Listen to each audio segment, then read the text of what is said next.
Assalamualaikum warahmatullahi wabarakatuh. Ketemu lagi dengan pelajaran saya sosiologi ya. Untuk pertemuan ketiga ini, Ibu akan memberikan materi tentang syarat dan ciri kelompok sosial. Untuk materi yang kemarin itu adalah materi jenis-jenis dari kelompok sosial. Nah, setelah tahu jenis-jenisnya, kalian bisa mencari contoh dari jenis-jenis kelompok sosial. Sebelum Ibu lanjutin, silahkan japri untuk materi kemarin yang belum jelas. Nanti setelah jelas dengan materi jenis-jenis kelompok sosial, boleh dilanjut dengan materi syarat dan ciri kelompok sosial berikut ini.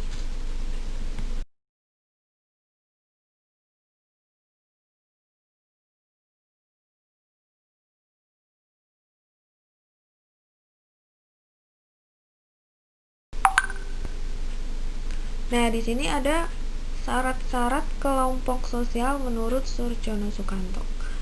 Nah, kalian sering ingat ya, Surjono Sukanto itu sering sekali masuk di pelajaran sosiologi. Mulai dari kelas 10, sering sekali muncul nama Surjono Sukanto. Nah, di sini ada beberapa syarat kelompok sosial menurut Surjono Sukanto. Yang pertama, adanya kesadaran sebagai bagian dari kelompok yang bersangkutan. Intinya kita sadar bahwa kita itu termasuk dalam kelompok tersebut. Contohnya, salah satu dari kalian itu ada yang ikut OSIS. OSIS itu kan merupakan kelompok atau organisasi resmi di sekolah ya. Nah, kalian itu sadar bahwa kalian itu sebagai pengurus OSIS. Ketika kalian sadar sebagai pengurus OSIS, kalian juga sadar tugasnya seperti apa, tugasnya apa saja. Nah, itu salah satu syarat kelompok sosial. Kemudian yang kedua, ada hubungan timbal balik antara anggota yang satu dengan yang lainnya dalam kelompok itu. Hubungan timbal balik ini maksudnya interaksi. Contohnya adalah musyawarah. Ketika OSIS ingin mengadakan rapat, otomatis di situ ada hubungan timbal balik antara ketua, wakil, sekretaris, bendahara, dan seksi-seksi lain yang mengurus semua yang ada di organisasi siswa tersebut. Nah, itu terjadi hubungan timbal balik atau terjadi interaksi. Contohnya adalah musyawarah ataupun ketika sedang rapat OSIS misalnya. Nah, silakan bisa nanti cari contoh lain mengenai kelompok-kelompok yang seperti apa sih ketika hubungan timbal balik. Misalnya nih, di tempat tinggal kalian ada arisan. Nah, ketika arisan, ibu-ibu arisan itu hubungan timbal baliknya ngapain? Nah, bisa dijelasin kan di situ. Kemudian yang ketiga, ada suatu faktor pengikat yang dimiliki bersama oleh anggota-anggota kelompok, sehingga hubungan di antara mereka bertambah erat. Faktor tadi dapat berupa kepentingan yang sama, tujuan yang sama, ideologi, politik yang sama, dan lain-lain. Maksudnya di sini, dalam suatu kelompok sosial itu biasanya ada faktor pengikat yang dimiliki. Nah, di sini dicontohin kepentingan yang sama, misalnya OSIS juga bisa kepentingan yang sama, ingin memajukan sekolahnya, tujuan yang sama, ingin memajukan kan, ingin sekolahnya biar terkenal, sekolahnya biar maju, dan lain sebagainya. Kalau kelompok partai itu bisa jadi politik ya, karena kesamaan ideologi politik.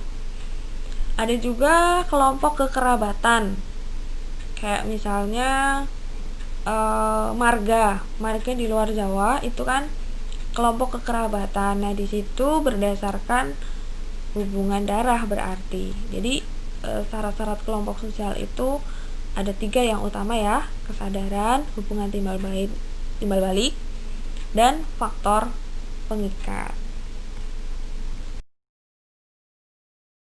Oke, yang selanjutnya, ciri-ciri kelompok sosial.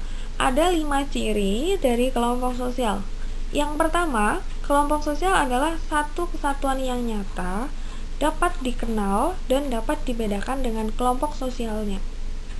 Misalnya nih, kelompok arisan itu mempunyai ciri khusus tersendiri. Misalnya setiap hari Minggu itu arisan. Atau misalnya ibu-ibu PKK. Ibu-ibu PKK ini bahkan punya seragam tersendiri ya. Jadi dia akan terlihat kalau misalnya ibu kalian itu atau teteh kalian itu ikut PKK memakai seragam, oh pasti mau rapat PKK nih, kayak gitu. Nah, di situ mempunyai satu kesatuan nyata dan bisa dibedakan dengan kelompok lain. Seragam ini seragam PKK, seragam ini seragam yang lainnya, kayak begitu. Kemudian yang kedua, tiap anggota kelompok sosial merasa memiliki kepentingan yang sama. Nah, tiap anggota itu memiliki rasa kepentingan yang sama. Misalnya sama-sama ingin memajukan kelompoknya. Kemudian yang ketiga, tiap kelompok sosial itu memiliki struktur sosial yang dalam hal ini memiliki kedudukan. Kalian garis bawahin, catat penting adalah struktur sosial. Setiap kelompok itu pasti mempunyai struktur. Gak usah jauh-jauh. Kalian kelas 11 ya sekarang. Kelas 11 itu IPS ada 4. IPS 1, IPS 2, IPS 3, IPS 4. Setiap kelas itu mempunyai struktur kelas. Ketua kelasnya siapa, wakilnya siapa, yang pegang uang bendahara siapa, yang sering disuruh nyatet siapa sekretaris, yang bagian absensi siapa. Nah, itu disebut dengan struktur sosial. Itu yang paling mudah dicari. Misalnya sekolah ya, di sekolahan. Kemudian di sekolahan gak cuman struktur di dalam kelas, bisa jadi di OSIS, pramuka, itu semuanya mempunyai struktur. Ada ketua, wakil, bendahara, sekretaris, dan seksi-seksi yang lainnya. Itu disebut dengan kelompok sosial. Oke, ciri yang keempat, tiap anggota kelompok sosial memiliki peran-peran yang berbeda. Tahu nggak peran itu apa? Nah, tiap anggota kelompok memiliki peran. Peran itu ibaratnya apa sih yang harus dia lakukan? Nah, tiap anggota itu mempunyai peranan yang berbeda. Seorang ketua OSIS itu akan berbeda perannya dengan seorang sekretaris. Kalau ketua OSIS itu memimpin jalannya rapat, memimpin berdirinya si OSIS tersebut. Sedangkan sekretaris itu akan berhubungan dengan surat menyurat, misalnya membuatkan surat undangan, membuat resume rapat dan lain sebagainya ya. Kemudian yang kelima, ciri yang kelima, tiap kelompok sosial memiliki norma-norma kelakuan yang mengatur peran anggota. Intinya nomor 5 itu tiap kelompok sosial memiliki aturan yang mengatur setiap anggota. Jadi setiap kelompok pasti mempunyai aturan yang mengatur para anggotanya. Seperti itu.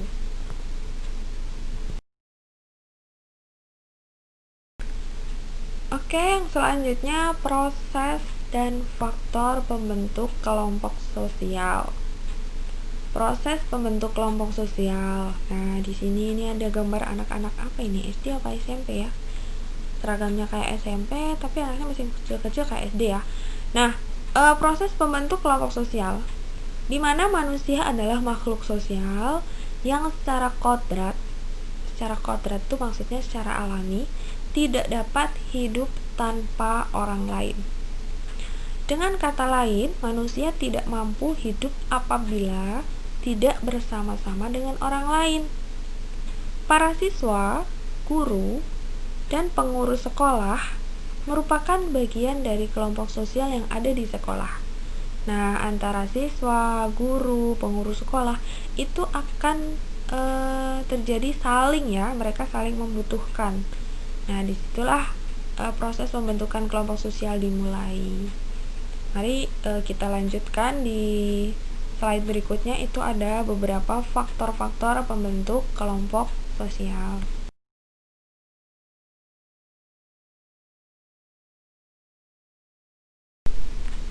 Nah, ini sudah Ibu buka faktor pembentuk kelompok sosial. Faktor-faktor pembentuk kelompok sosial yang paling utama ada 3 macam ya. Silahkan simak baik-baik, catat yang paling penting ya, yang penting-penting. Yang pertama, faktor pembentuk yang pertama adalah kepentingan yang sama. Jika mempunyai kepentingan yang sama, itu akan membentuk sebuah kelompok sosial. Kemudian yang kedua ada pertalian darah atau keturunan yang sama. Kemudian yang ketiga, daerah atau wilayah yang sama.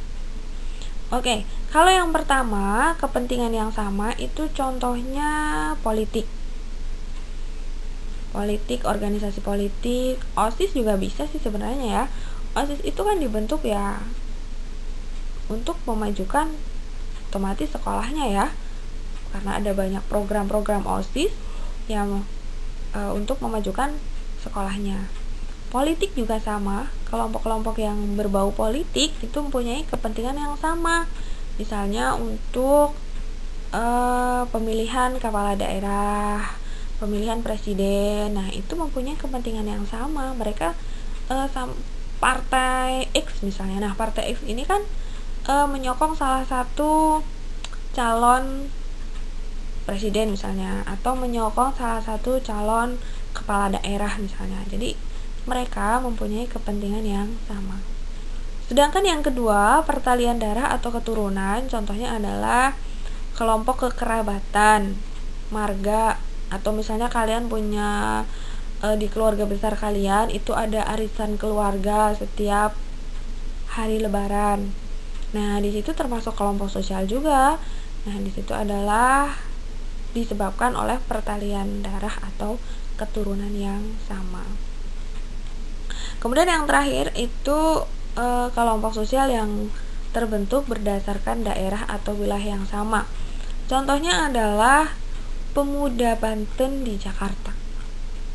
Nah, kelompok ini akan sangat erat ya, karena mereka adalah orang-orang perantau dari Banten yang ada di Jakarta. Atau lainnya lagi, misalnya pemuda Aceh di Banten.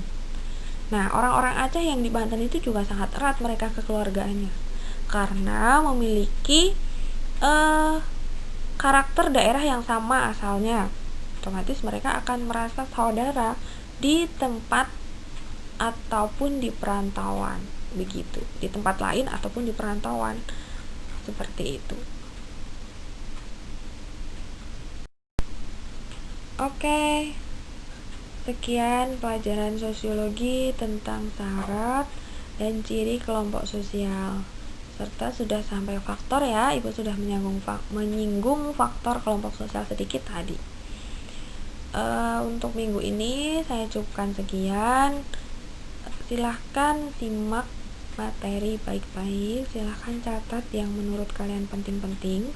Kemudian nanti di akhir pasti ada review dari ibu, entah berupa video, audio, maupun foto, ataupun hanya catatan yang harus diupload ataupun harus dikerjakan di Google Form yang akan ibu kirim.